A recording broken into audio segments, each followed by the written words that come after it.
ନମସ୍କାର, ଜୟ ଜଗନ୍ନାଥ।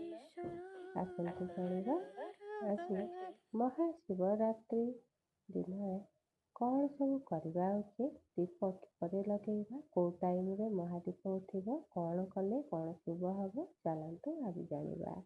ମହାଶିବରାତ୍ରି ଦିନ ସନ୍ଧ୍ୟା ସମୟରେ ସୂର୍ଯ୍ୟାସ୍ତ ପରେ ଘର ବା ମନ୍ଦିରରେ ଦୀପ ଜଳେଇବା ଶୁଭ ମନାଯାଇଥାଏ। ଏହା ଅନ୍ଧକାରରୁ ଆଲୋକର ପ୍ରତୀକ।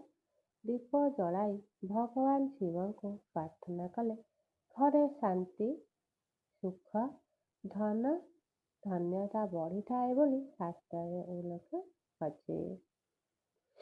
2 ନମ୍ବର, ଦୀପ ଜଳାଇବା ପାଇଁ ତେଲ କିମ୍ବା ଘିଅର ଦୀପ ବ୍ୟବହାର କରିବା ଶ୍ରେଷ୍ଠ ହୋଇଥାଏ।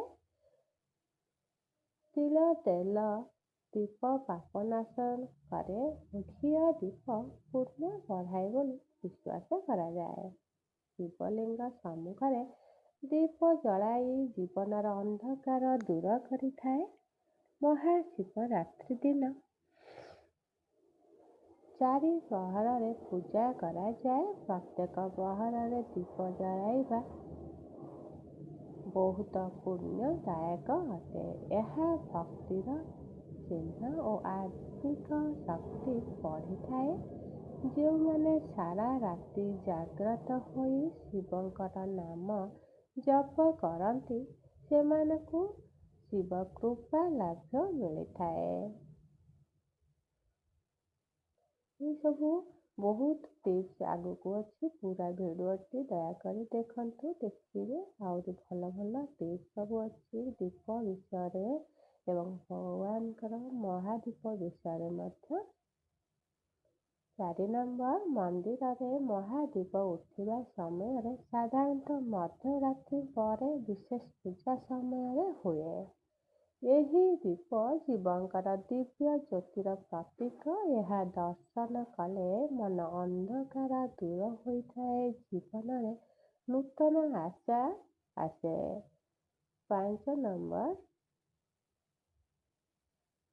ମହାଦୀପ ଦର୍ଶନ କଲେ ପାପ କ୍ଷୟ ହୋଇଥାଏ, ପୁଣ୍ୟ ବୃଦ୍ଧି ହୁଏ ବୋଲି ଭକ୍ତମାନେ ବିଶ୍ୱାସ କରନ୍ତି। ଏହାକୁ ଦେଖି ମନରେ ଶାନ୍ତି ଓ ଭକ୍ତିଭାବ ଜାଗୃତ ହୋଇଥାଏ। ଦୀପ ଜ୍ୟୋତିକୁ ଦେଖି ଓଁ ନମଃ ଶିବାୟ ଜପ କରିଲେ ଅଧିକ ଶୁଭ ମିଳିଥାଏ। ଏହି ଦିନ ଭଗବାନଙ୍କର ପୁରା ନାମ ନିଅନ୍ତୁ। ଓଁ ନମଃ ଶିବାୟ ଜପ କରିବା ସହିତ ଧ୍ୟାନରେ ରଖନ୍ତୁ। 6 ନମ୍ବର, ଦୀପ ଜଳାଇବା ପୂର୍ବରୁ ଘର ପରିଷ୍କାର କରି ପବିତ୍ର ପରିବେଶ ସୃଷ୍ଟି କରନ୍ତୁ। ପବିତ୍ରତା ଶିବ ପୂଜାର ମୂଳ ଅଂଶ। ଶୁଦ୍ଧ ମନ ଓ ଶୁଦ୍ଧ ସ୍ଥାନରେ ଦୀପ ଜଳାଇଲେ ଧନାତ୍ମକ ଶକ୍ତି ଘରକୁ ପ୍ରବେଶ କରିଥାଏ। 7 ନମ୍ବର, ଶିବଲିଙ୍ଗ ଆଗରେ ଦୀପ ସହିତ ଧୂପ ଜଳାଇଲେ ପରିବେଶ ପବିତ୍ର ହୋଇଥାଏ। ଧୂପର ସୁଗନ୍ଧ ମନକୁ ଶାନ୍ତ କରେ ଓ ଧ୍ୟାନରେ ସହାୟକ ହୋଇଥାଏ। ଏହା ଭକ୍ତିର ଭାବକୁ ଗଭୀର କରି ଆତ୍ମିକ ଶାନ୍ତି ଦେଇଥାଏ। 8 ନମ୍ବର, ମହାଶିବରାତ୍ରିରେ ଦୀପ ଜଳାଇ ଶିବଙ୍କର ଆରତି କଲେ ପରିବାର ମଙ୍ଗଳ ହୁଏ। ଆରତିର ଆଲୋକ ଦେଖିବା ଭକ୍ତଙ୍କ ମନକୁ ପବିତ୍ର କରେ। ଏହା ଭଗବାନଙ୍କର ଦିବ୍ୟ କୃପାକୁ ଆମନ୍ତ୍ରଣ କରେ।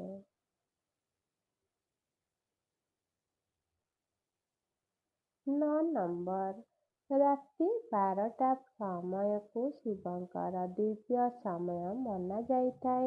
ଏହି ସମୟରେ ଦୀପ ଜଳାଇ ଜପ କଲେ ଅତ୍ୟଧିକ ପୁଣ୍ୟ ମିଳିଥାଏ। ଏହା ଆତ୍ମାକୁ ଶୁଦ୍ଧ କରି ଭୟ, ଚିନ୍ତା ଓ ଦୁଃଖ ଦୂର କରିଥାଏ। 10 ନମ୍ବର, ମହାଦୀପ ଉଠିଲା ବେଳେ ହାତ ଯୋଡ଼ି ପ୍ରାର୍ଥନା କଲେ ମନୋକାମନା ପୂରଣ ହୋଇଥାଏ ବୋଲି ବିଶ୍ୱାସ ଅଛି। ଏହା ଦେଖି ନୀରବତାର ସହ ଶିବଙ୍କର ନାମ ଜପ କଲେ ଆତ୍ମିକ ଶକ୍ତି ବଢ଼ିବା ସହିତ ମନ ମଧ୍ୟ ଶାନ୍ତି ରହିଥାଏ। ଦୁଃଖ ଦୂର ହେବା ସହିତ ଶିବ କୃପା ଆମକୁ ମିଳିଥାଏ। 11 ନମ୍ବର, ମହାଶିବରାତ୍ରିରେ ଏକାଧିକ ଦୀପ ଜଳାଇବା ଘରର ନେଗେଟିଭ୍ ଶକ୍ତିକୁ ଦୂର କରିଥାଏ। ଦୀପର ଆଲୋକ ଧନାତ୍ମକ ଶକ୍ତିକୁ ଆକର୍ଷଣ କରି ପରିବେଶକୁ ପବିତ୍ର କରିଥାଏ।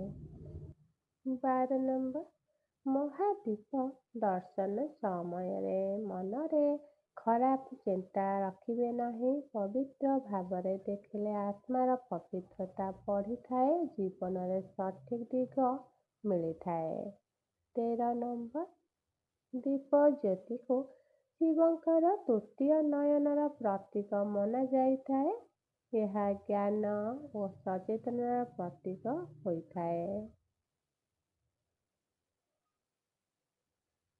14 ନମ୍ବର, ମହାଶିବରାତ୍ରିରେ ଦୀପ ଜଳାଇ ଧ୍ୟାନ କଲେ ମନର ଅଶାନ୍ତି ଦୂର ହୋଇଥାଏ।